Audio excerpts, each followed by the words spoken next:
the water utility coming in and ripping up those very same improvements in order to change a water line from a 24-inch to a 48-inch or whatever.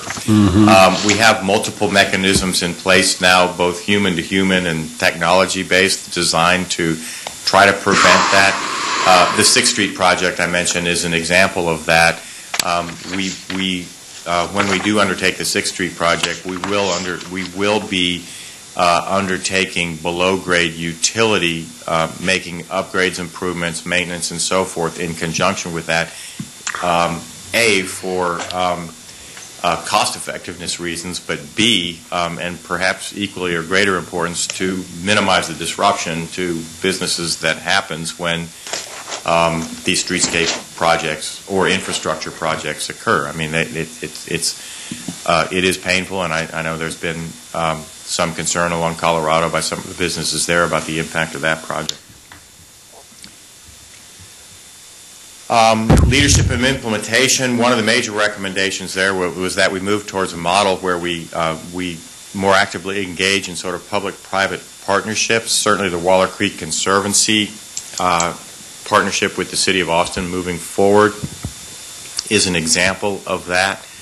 That's moving into its sort of next phase soon, as the two parties will be executing sometime in the coming months, I believe, a sort of a joint operating agreement that will take that whole Waller Creek set of improvements into its next phase in terms of the cooperation between the city and the Conservancy. As I mentioned, I think early on, it continues to be a live item, this potential creation of a downtown economic development corporation. That work's not yet funded, but we hope to obtain funding from that and get back to council with a recommendation on that. Would that be an organization that would be able to float bonds themselves?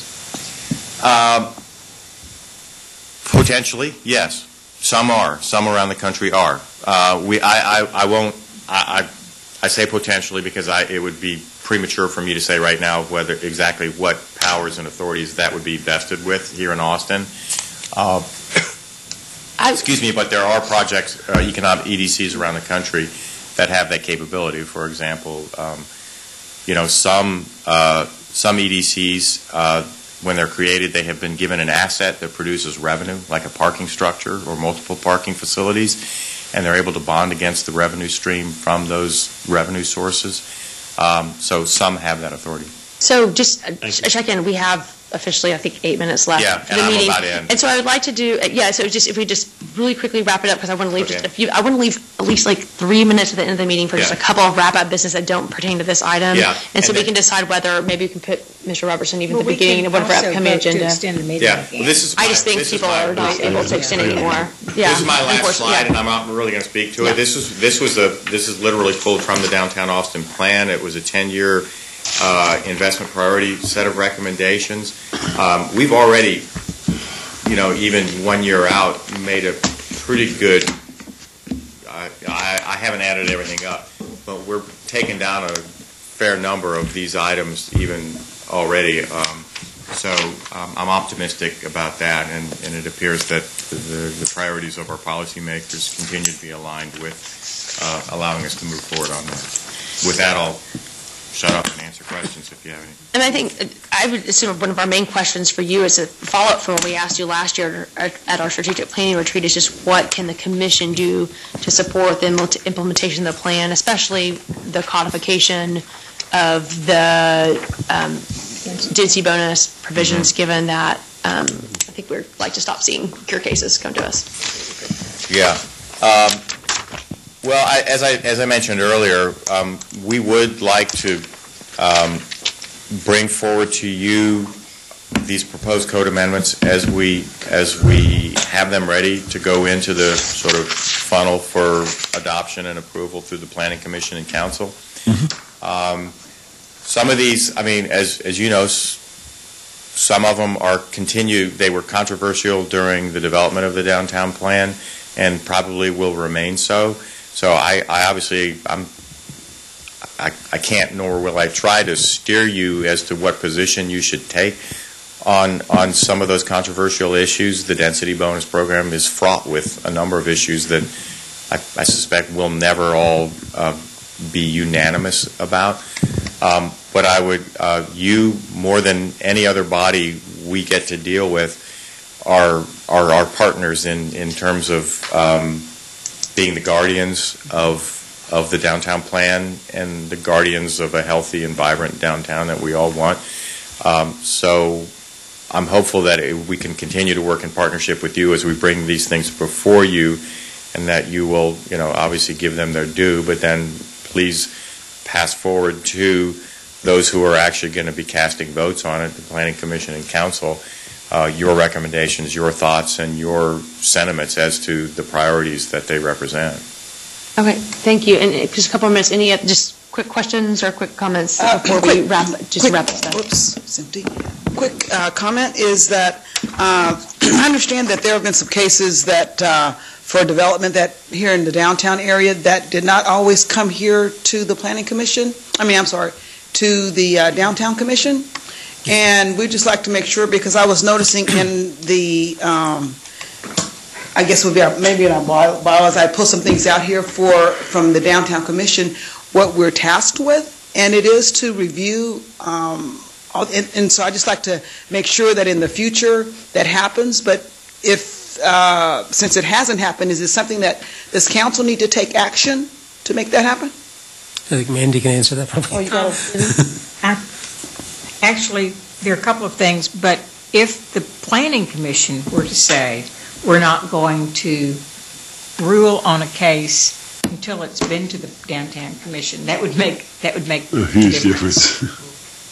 And you all can do that as a policy. And let's hold that. That's a good segue actually to the close out the remaining items of our agenda. And then we're not going to go through all these, but can I touch on just a couple of things, which is mainly our strategic planning and work plan? Y'all, can we move off this item? Is everyone okay if we just real quickly move to a couple other items?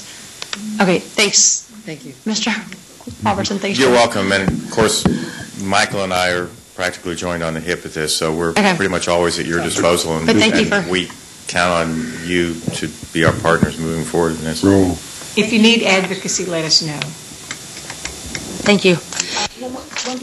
When is this going to be going to, you said somebody going to code and ordinances, the downtown plan. When are you bringing that to us? A couple of months? The portion, the code amendments that we are hopeful we will get to the Codes and Ordinances Committee are those that codify the downtown density bonus program and the compatibility standards for downtown. Right, and when is that? We may also be roughly in that time frame bringing forward code amendments that would do what I talked about, which is free up a number of the properties downtown to be available for a greater variety of uses. And that, I would say roughly, and I'd appreciate if you don't hold my feet to the fire on this, because there are always unforeseen diversions and booby traps along the way, but we're aiming for the second quarter of this year, so sometime in the April, May, June time period we would be before the Planning Commission and perhaps even to Council. So thank you so much. I'm going to move real quick on item 10. I have just a written update on the alley project, and actually we have to do our bylaws. Yeah, but I'm just handing this out first until this talk goes out. And then the bylaws, are folks, we've already vetted this, we've already reached informal agreement, at least on the bylaws. Are folks comfortable? Okay. Of our bylaws. Great. So there's an motion. Is there a second? Okay. There's a motion and a second to approve the revised commission bylaws that have been thoroughly already vetted by the commission. So let's go ahead and take a vote. All in favor of adopting the revised bylaws? Aye. I haven't seen them yet, so I kind of have to abstain, even though the 1, 2, 3. I mean, they're in here, but I think you got 8. You've seen them before. There's exactly okay, then all right, yeah, okay. Now, let's get out of here. Come on. Okay. We have 8 without 4, 5, 6, 7. We have 8 without you if you don't feel comfortable voting, Commissioner Smith. Because I am not familiar. Yes, exactly. So we're fine. Okay, so we have 8 all in favor, and then there's 1 abstention, Commissioner Smith, and great. And then the last item that we're going to bring up, and then we're going to adjourn, is 11, the strategic planning. And I want to raise that because there's 2 possible dates to hold a strategic planning and work plan session. We need to extend 5 minutes. 5 minutes. I'll speak after the meeting briefly with Heather, and then I'll talk with Jim. Okay. Thank you so much. We appreciate it. Thank you for the reminder on that. The strategic work plan, I'm sorry, my mind is just fried here. Okay, so there's two possible dates on that, the February 13th or 27th. And we really need to do this. One of our mandates from, I believe it's council, is to develop a work plan for the year. And so Michael may be out on the 13th, and so I can't do it on the he asked to see if we can consider 27th. I think the best way is just if you can please, Michael, can you send out a poll to folks?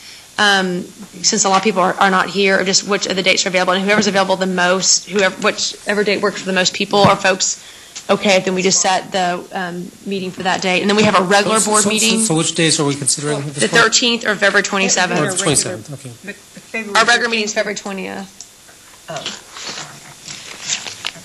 Okay. And so we'll still have a regular meeting on February 20th, but Michael will send a poll about meeting on the 13th or 27th. It's just going to be focused on strategic planning, work plan. It's great.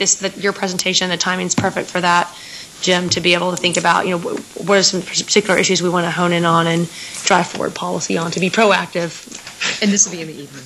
And that'll be in the evening. Yeah. Okay. Yes, it'll be in the evening. Same thing. Yes. Same. Okay. So is there a motion to adjourn the meeting? Okay, so you Great. Motion second. All in favor? Okay. Let's go. The meeting is adjourned. Great. Oh, my God. Wow, that was a record.